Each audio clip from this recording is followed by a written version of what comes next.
존경하는 국민 여러분, 해외 동포 여러분, 박병석 국회의장과 선배 동료 의원 여러분, 김부겸 국무총리와 국무위원 여러분, 더불어민주당 당대표 송영길입니다.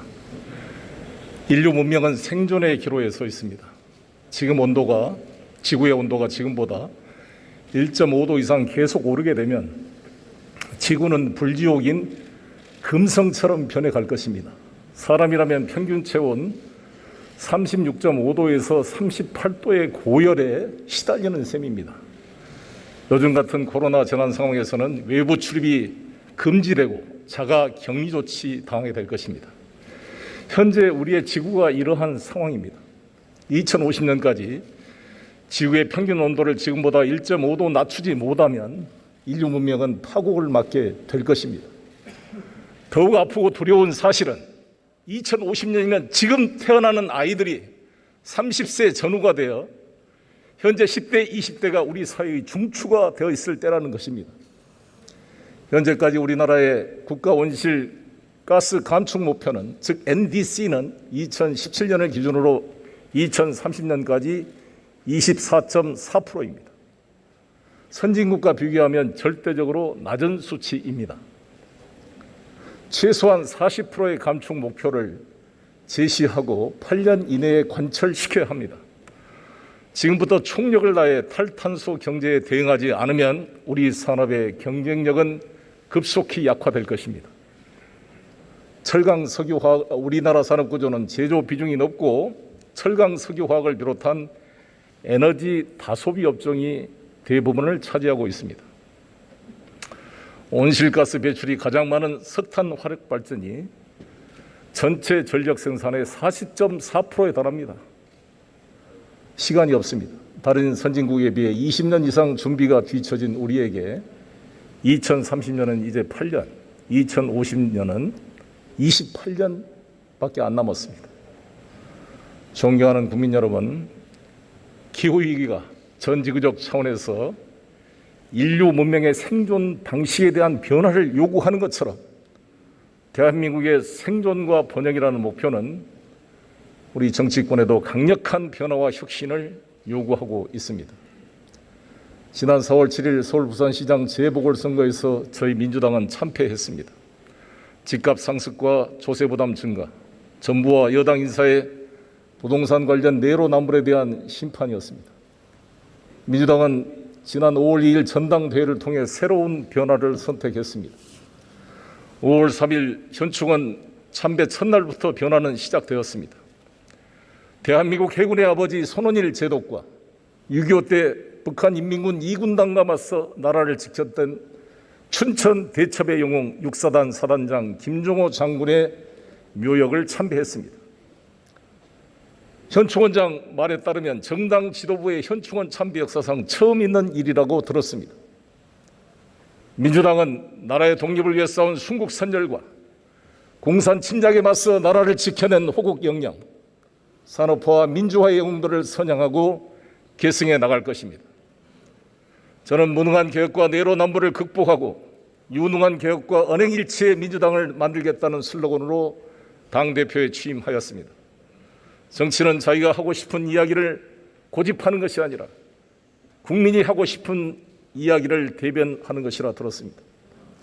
민주당의 당심과 민심에 괴리된 결정적 이유는 당내 민주주의와 소통의 부족이었습니다. 당내 민주주의를 강화하여 자유롭게 자기 의사를 표현하도록 보장하는 것이 중요합니다. 특정 세력에 주눅들거나 자기 검열에 빠지는 순간 민주당은 민심과 유리되기 시작할 것입니다. 저는 당대표에 취임하자마자 초선, 재선, 3선 의원은 물론 상임고문단 원로들, 청년들과 소통했습니다. 국민소통, 민심 경청의 시간을 가졌습니다. 장관 인사청문회를 국민의 눈높이로 정리하고 조국의 시간을 국민의 시간으로 전환시켰습니다. 또한 내로남불 민주당을 변화시키기 위해 국민권익위의 조사 결과만으로 무죄 추정의 원칙을 넘어 12명의 국회의원의 탈당을 요구하는 정당 사상 초유의 결단을 내릴 수밖에 없었습니다. 수사기관의 조사도 없었고 혐의가 있어 기소된 것도 아니었습니다. 우리 민주당은 가슴이 아프지만 국민의 신뢰를 얻기 위해 불가피한 선택을 했습니다. 국민의힘을 비롯한 야5당도 국민권익위에 부동산 전수조사를 의뢰하였습니다. 진정성 있는 후속 조치를 취해 주시기 바랍니다. 국회의원이 먼저 부동산 투기 의혹 검증을 받아야 LH 직원 등 다른 공직자와 지방 의원들의 부동산 투기를 엄단하고 감시, 감독할 수 있는 최소한 명분이 있을 것 아니겠습니까? 국민의힘은 지난 6.11 전당대회에서 이준석 대표 체제를 출범시켰습니다. 이준석 대표 체제는 김종인 전 비대위원장이 5.18 묘역에서 무릎을 꿇고 박근혜 대통령 탄핵을 사과한 기반 위에 탄생했다고 생각합니다. 국민의힘이 탄핵의 강을 넘어 합리적인 보수로 발전해 가기를 기대합니다. 여야는 상대방의 잘못을 지적하면서 자신의 잘못을 합리화하는 정치가 아니라 서로 자기 반성과 개혁을 통해 국민을 받들고 봉사하는 정치를 만들어 나가기를 기대합니다. 이준석 국민의힘 당대표는 중단되었던 여야정 상설협의체 참여 의사를 표시했습니다. 새로운 변화의 시작입니다. 환영합니다. 존경하는 국민 여러분, 선배 동료 의원 여러분, 저는 민주당 당대표에 취임하면서 반드시 해내야 될 5가지 과제를 일관되게 반복하여 말씀드리고 있습니다. 부동산과 백신, 반도체, 기후위기 대응, 그리고 한반도 평화의 새로운 실마리를 찾는 것입니다. 먼저 집 문제입니다. 집값이 천정부지로 올랐습니다. 세금을 올려도 집값이 잘 잡히지가 않습니다. 정부는 지난 2월 4일 제대로 된 공급 대책을 발표했습니다.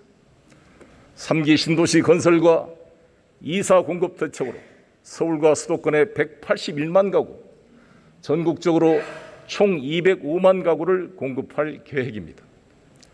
우리 당은 국토위를 중심으로 공급 대책 특위를 만들겠습니다. 강력한 공급 대책이 좀 더 빠르게 실현될 수 있도록 최선을 다하겠습니다. 야당의 협력을 부탁드립니다. 정부와 민주당은 추가 부재를 발굴하여 공급 폭탄에 가까운 과감한 공급 정책을 지속적으로 추진하겠습니다. 그러나 집은 수요 공급의 원리가 작동되는 데 한계가 있습니다. 지난 40년 동안 우리나라에 900만 가구의 주택이 공급되었는데 무주택자의 비율이 49%에서 44%로 5%밖에 안 줄었습니다. 그 이유는 실소유자들이 돈이 없고 충분히 돈을 빌릴 수가 없기 때문입니다. 우리나라 부동산, 특히 주택 가격에는 구조적인 문제점이 있습니다. 집값이 오르면 이익은 집주인이 독식하고 정부가 집주인에게 부과하는 세금은 고스란히 임차인에게 보증금 월세 인상으로 전가되기가 쉽습니다. 이 잘못된 구조를 해결하려는 것이 누구나 집 프로젝트입니다. 누구나 집 프로젝트는 집값 상승분을 임대인과 임차인이 나누어 가지도록 설계했습니다. 존경하는 국민 여러분, 누구나 집이 조금씩 홍보되니까 많은 분들이 임차인에게 진짜로 집값을 나눠 줄 수 있느냐고 묻습니다. 그렇습니다. 거짓말 같은 일이 현실로 나타날 것입니다. 민주당 부동산 특위는 수도권 6개 도시에 약 1만 세대의 누구나 집을 시범사업으로 건설하여 청년 실혼부부, 무주택자 서민에게 공급하기로 하였습니다. 이 집은 집값의 6%인 현금을 내면 들어와 살 수 있습니다. 동시에 집값의 상승분의 50%를 임차인에게 배당해 주게 될 것입니다. 의문이 생길 수도 있습니다. 분양 차익을 임차인과 나눠 갔는데 어떤 민간 사업자가 참여하겠는가? 집값이 떨어지면 어떻게 하는가? 언론이 문제 제기를 합니다. 집값이 떨어지면 임차인은 집을 안 사고 그냥 살면 됩니다. 최초의 분양가기로 살 권리가 권리이지 의무가 아니기 때문입니다. 누구나 집은 임대료나 분양 차익에 전적으로 의존하던 기존 임대사업과는 근본적으로 다릅니다.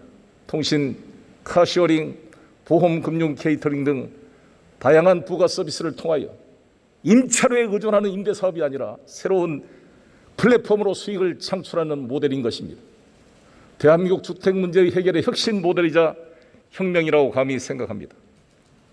공공임대주택 확대로 서민주택 문제를 해결하자는 주장이 있습니다. 당연히 공공임대주택은 확대되어야 합니다. 그러나 많은 국민들은 당장은 아니더라도 언젠가 자기 집을 갖고 싶어 합니다. 특히 집값이 폭등할 때는 연끌을 해서라도 집을 사지 않으면 벼락거지가 된다는 소외감을 가질 수 있습니다. 누구나 집은 공공임대주택과 달리 임차인으로 살면서도 자기 집을 가질 수 있는 희망이 있는 집입니다. 누구나 집은 공사비가 낮은 임대주택에 비해 일반 분양아파트와 같은 가격의 질 좋은 아파트를 공급하게 됩니다. 분양가의 10%를 내고 10년 거주하면 최초의 분양가격으로 살 권리를 갖고 10%를 투자하지 않고 현금 6%만 내고 거주하면 집값의 상승분의 50%를 나눠받게 되는 것입니다. 이것이 주택혁명인 이유는 정부의 재정이 하나도 안 들어가고 만든 프로젝트라는 것입니다. 저는 부도 2구의 광역자치단체장을 하면서 공직자들에게 항상 강조했습니다. 시예산을 나누어주는 행정은 누구나 할 수 있다.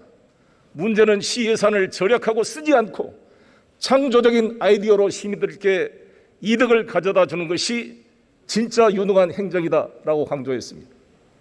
존경하는 국민 여러분, 선배 동료 의원 여러분, 집값 폭등으로 서민들의 희망이 꺾이고 있습니다. 내 집 마련보다 집값 폭등으로 덩달아 오른 보증금 월세 청년 세대의 좌절이 심각합니다.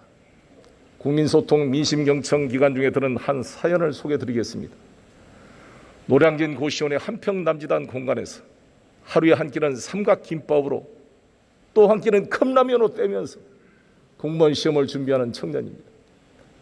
시급 8,720원으로 하루 4시간 30일 내내 일해도 100만 원 남짓합니다.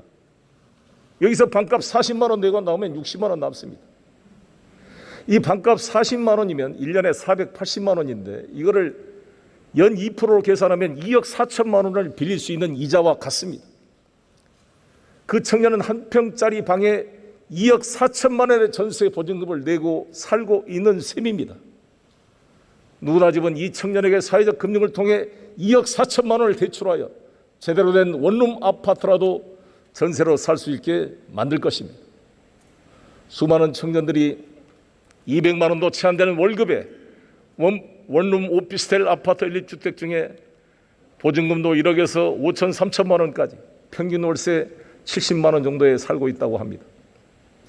이런 청년들에게 새로운 희망을 만들어 줍시다. 집값의 6%를 마련하면 일반 분양 아파트와 동일한 수준의 집에 살 수 있습니다.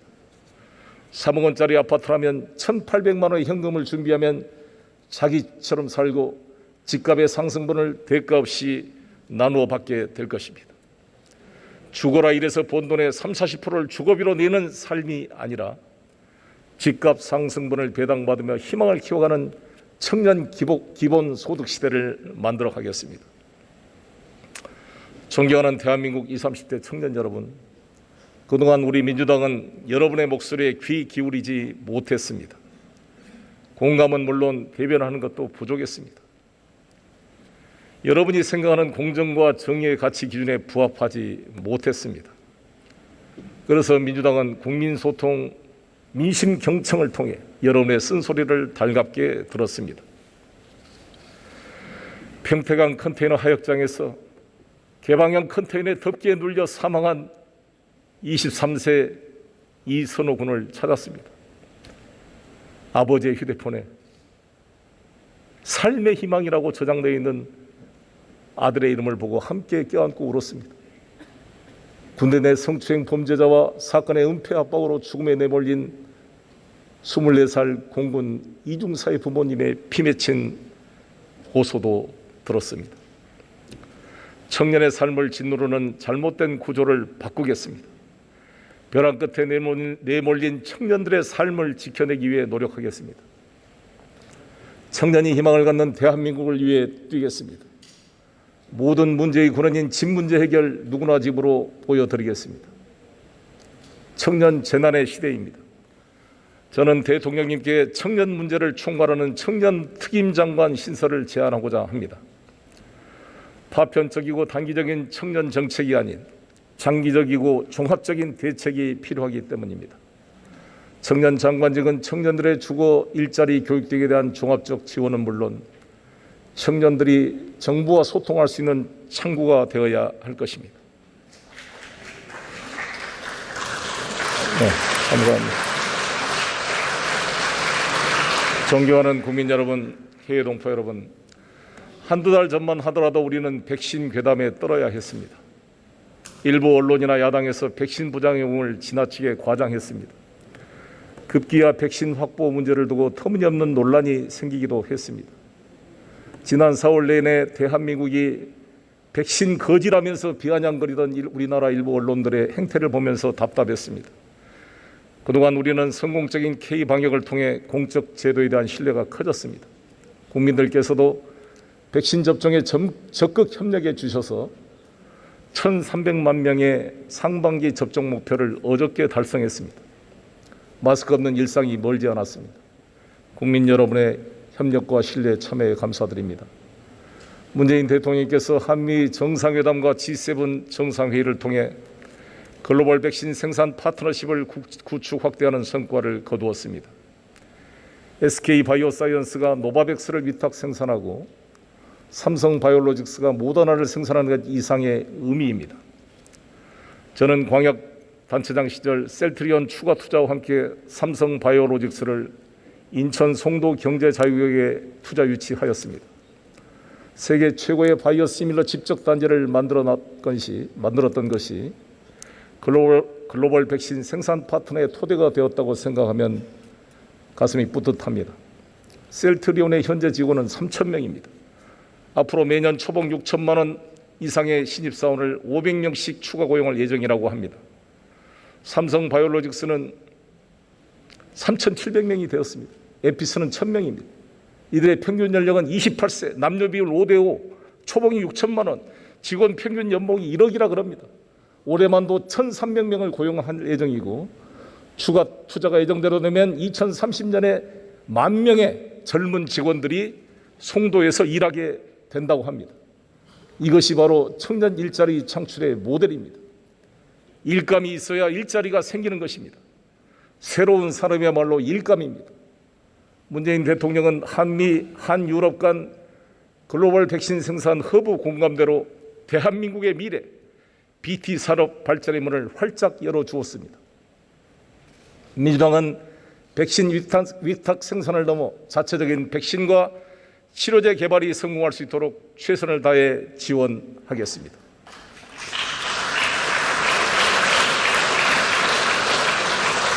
우리의 반도체 산업을 새로운 일감으로 만드는 노력도 필요합니다. 반도체는 21세기 IT 산업의 쌀이자 한국 경제의 기둥입니다. 수출 비중이 전체 20%에 달하고 9년 연속 수출 품목 1위를 유지하고 있는 제1의 산업입니다. 상장사 전체 영업이익의 30%를 차지하는 것도 반도체입니다. 미중 반도체 전쟁 속에 우리 반도체 산업의 생존을 모색해야 합니다. 지난 5월 13일 K-반도체 전략이 발표되었습니다. 많은 전문가들은 밑그림을 가장 잘 그린 정책이라고 찬사를 보내주었습니다. 저희 당은 법적 제도적 개선 사항들을 꼼꼼히 점검하겠습니다. 정부에서 놓칠 수 있는 부분들은 야당과 협력해서 국회가 채워가겠습니다. 특히 반도체 특별법 제정에 속도를 내겠습니다. 정부의 지원 효과가 대기업에만 집중되지 않도록 하겠습니다. 1, 2차 벤더 산업은 물론 연관 중소업체들도 상생할 수 있도록 반도체 대기업 지원 조건을 정비하겠습니다. 존경하는 국민 여러분, 문재인 정부는 첨단 산업의 새로운 지평 또한 열어가고 있습니다. 최근 한미 정상회담 결과 42년간 지속된 MCTR 한미 미사일 지침이 종료됐습니다. 한국의 미사일 개발에 족쇄로 작용해왔던 사거리, 탄도 중량 고정발사 고체연료 사용 제한이 사라졌습니다. 우주 개발의 새 역사가 펼쳐진 것입니다. 우리나라는 내년 8월 나사와 협력을 통해 달 궤도선을 발사할 예정입니다. 한미 협력을 바탕으로 한국형 GPS 위성 개발도 진행됩니다. 나사의 유인 달 탐사 프로젝트인 아르테미스 미션에도 대한민국이 당당하게 참여하게 되었습니다. 박정희 정부는 경부 고속도로를 놓았습니다. 김대중 정부는 IT 고속도로를 놓았습니다. 문재인 정부는 우주로 향하는 고속도로를 열게 된 것입니다. 대한민국의 도전은 항공 분야에서도 진행 중입니다. 최근 항공우주산업 카이는 한국형 전투기 사업인 KF-21 보라매의 시제기를 출고했습니다. 2024년까지 양산 체제가 갖춰지고 2042년까지 120대가 실전 배치되게 될 것입니다. 4.5세대 한국형 전투기의 개발 성공 및 양산은 대한민국의 항공산업과 방위산업 발전의 획기적인 전기가 될 것입니다. 민주당은 대한민국 항공우주방위산업 비상을 강력히 뒷받침하겠습니다. 존경하는 국민 여러분, 탄소 중립은 선택이 아닌 우리가 반드시 가야만 할 길입니다. 문재인 정부는 재생에너지 확충을 주요 국정 목표로 추진하고 있습니다. 전남북과 울산에 각각 10.6기가와트와 6기가와트 규모로 조성 중인 해상풍력단지가 대표적인 것입니다. RE300으로 통칭되는 호남 초강력 에너지 경제 공동체 프로젝트 또한 재생에너지 발전 비중을 획기적으로 늘릴 수 있는 야심찬 구상입니다. 민주당은 해상풍력과 태양광 발전뿐만 아니라 다른 재생에너지 기자재 산업 발전도 적극 지원하겠습니다. 재생에너지만으로는 완전한 탄소 중립을 이루는 데 한계가 있습니다.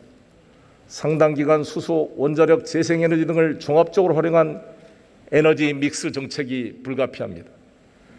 이 때문에 저는 대통령님과 당 지도부 간의 첫 청와대 회동에서 SMR 등의 분야에서 한미 원자력 산업의 전략적 협력 필요성을 건의했습니다. 한미 정상회담을 통해 양국은 해외 원전 시장 공동 참여 원칙에 합의했습니다. 문재인 정부는 지난 12월 제9차 원자력진흥위원회에서 혁신형 모듈 원자료 즉 SMR 개발 계획을 확정했습니다. SMR은 사막이 많은 중동 국가나 지형적 한계가 큰 국가들에게 효과적인 에너지 수단이 될 가능성이 큽니다. 북핵 문제 해결을 전제로 산악지대가 많고 송배전망이 부실한 북한의 에너지를 공급할 수 있는 유용한 방안이 될 수도 있습니다. 존경하는 국민 여러분, 저는 여기서 한 발 더 나아가야 된다고 생각합니다. 탄소 중립 목표가 달성되는 2050년 이후 대한민국이 꿈의 에너지라 불리는 핵융합 발전 상용화를 세계적으로 선도해 나가는 것입니다. 그 핵심은 한국형 인공태양 프로젝트입니다. 한국형 인공태양 프로젝트는 김영삼 정부 때 구상됐으나 IMF로 무산될 뻔했습니다. 김대중 정부 시기인 2001년 사업이 다시 재개되었고 노무현 정부 시기인 2007년 시작 6년 만에 K스타 한국형 인공태양이 완공되었습니다. 문재인 정부에 이르러 우리의 핵융합 기술은 세계 7개국이 참여하는 이터 국제 핵융합 실험로 프로젝트를 주도하는 수준까지 발전했습니다.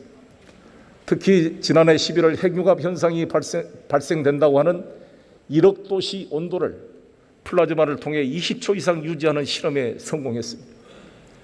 영국은 2040년 핵융합 발전 상용화를 목표로 뛰고 있습니다. 저는 대한민국의 핵융합 발전의 상용화 목표를 2050년으로 감히 제시하고자 합니다. 세계 최고의 수준의 인공태양 기술을 바탕으로 꿈의 에너지 시대를 우리가 선도해야 합니다. 1903년 라이트 형제가 처음으로 비행기를 12초간 비행에 성공했습니다. 불과 34년 뒤에 1937년 세계 최초의 제트 비행기 엔진이 등장했습니다. 핵융합 발전 불가능하지도 멀리 있는 일도 아닙니다. 앞으로 28년 뒤면 핵융합 발전 상용화를 현실화시킬 수 있을 것입니다. 저와 민주당이 이를 전폭적으로 지원하겠습니다. 당대표인 제가 직접 탄소 중립 특위위원장을 맡아 한국형 인공태양 상용화를 적극 뒷받침해 나가겠습니다.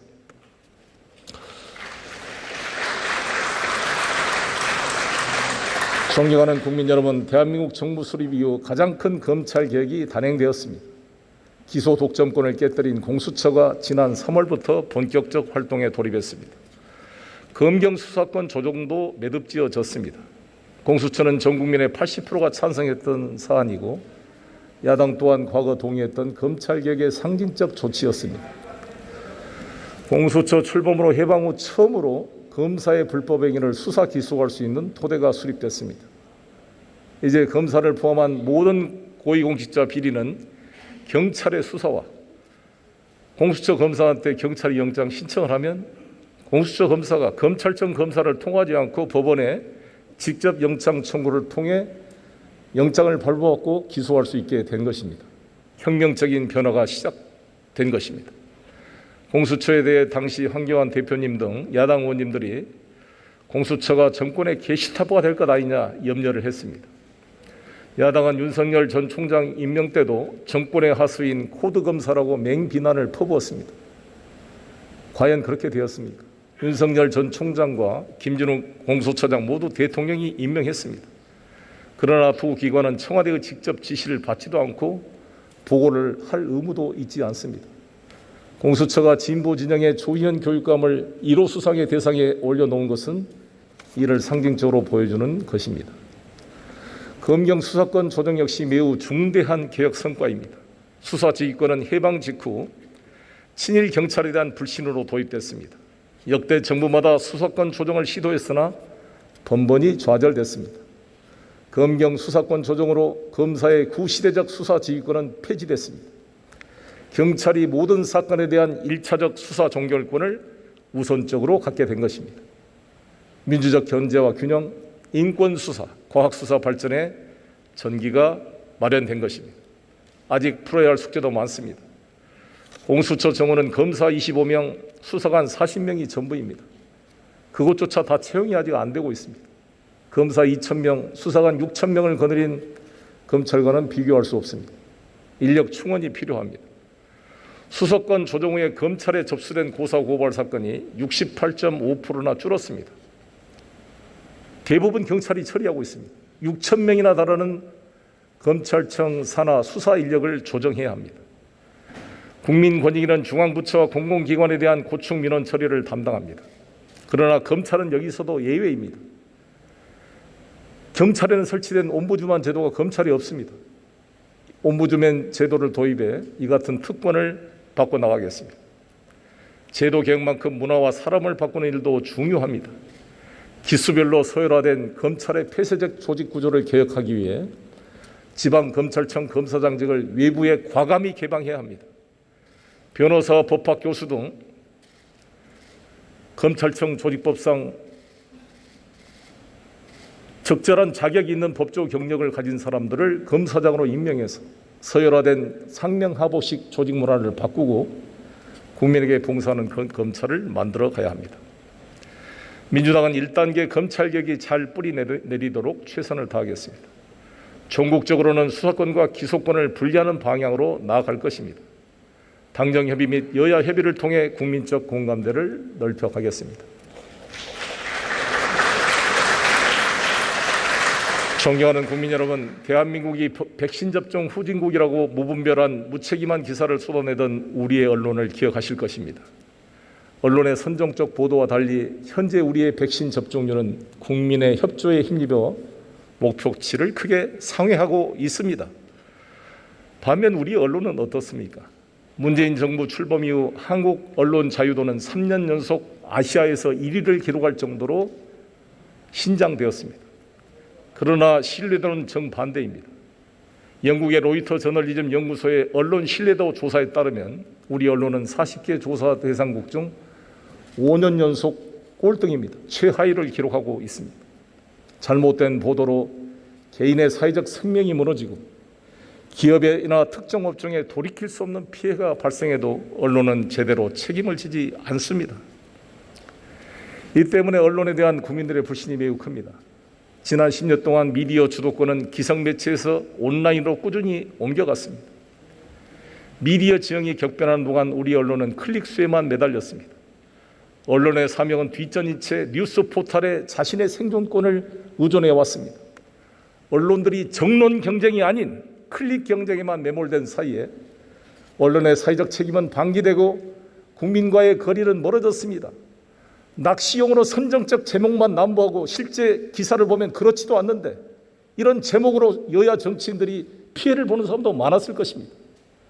미디어 환경 혁신은 언론의 재갈을 물리는 것이 아닙니다. 국민의 기본권을 보호하고 언론이 사회적 공기로서 기능하도록 지원하는 것이 미디어 환경 혁신의 진정한 목표입니다. 악의적 허위 보도로 인한 피해 구조를 위해 징벌적 손해배상 제도를 도입하겠습니다. 국민의 80%가 지지하는 제도입니다. 포털이 좌우하고 있는 미디어 생태계를 개선하는 문제도 시급합니다. 포털이 뉴스 알고리즘을 내세워 여론 지형과 시장을 자의적으로 왜곡하고 있다는 지적이 많습니다. 포털이 편집한 기사를 모든 국민이 일방적으로 공급받고 실제 기사를 작성한 언론사들은 포털의 간택을 받기 위해 제목 장사에 치중하고 있는 본말이 전도된 상황입니다. 권력화된 포털로부터 우리나라 언론을 독립시키고 국민이 언론으로부터 직접 뉴스를 공급받을 수 있도록 법적, 제도적 정비를 서둘러야 합니다. 더불어민주당은 언론인 스스로 주도하는 개혁을 추진하겠습니다. 당내 특위를 중심으로 언론사, 시민사회 등과 언론 노조 등과 긴밀히 소통하겠습니다. 미디어 바우처법, 포털개혁, 공영방송 지배구조 개선 등에 나서겠습니다. 언론의 다양성과 책임성, 공공성을 강화하겠습니다.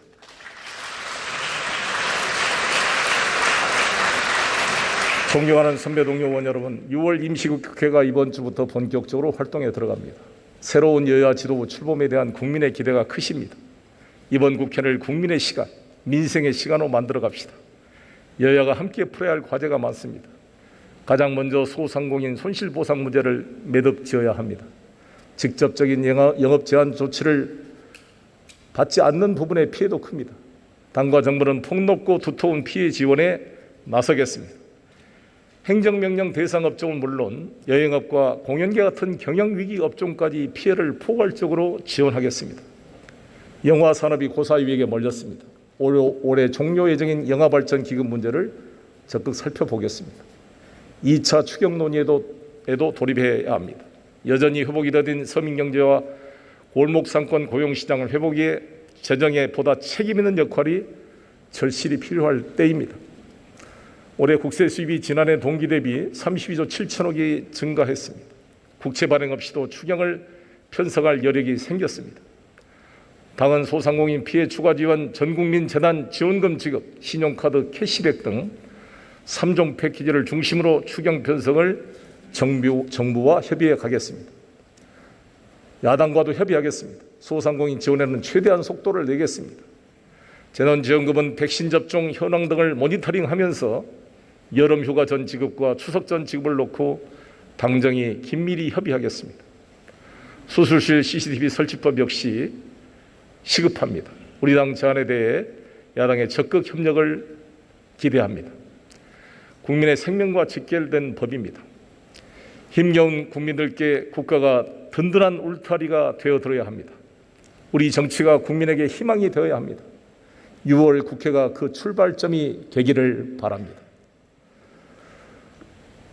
온전한 국민의 시간, 민생의 시간을 위해 야당의 대승적 협력을 간곡히 호소드립니다.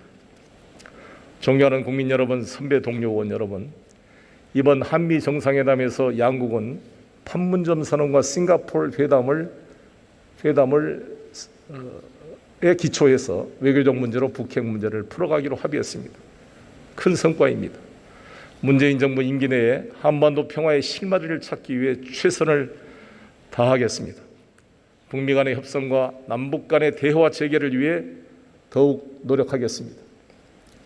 철혈 제상 비스마르크는 정치인의 임무는 역사의 속을 지나가는 신의 옷자락을 놓치지 않고 잡아채는 것이라고 했습니다.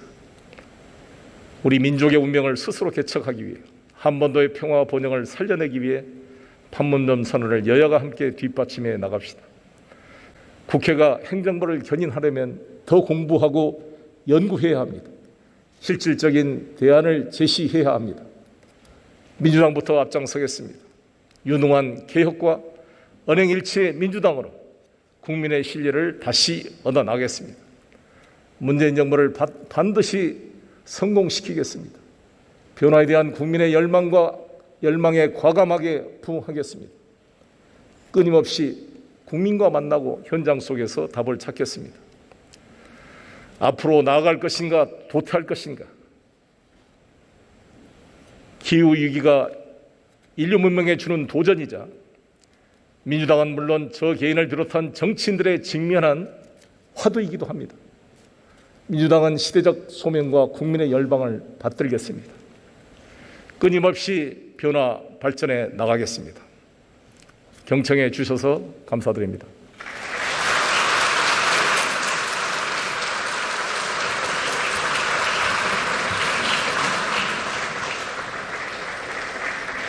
예, 송영길 대표 수고하셨습니다.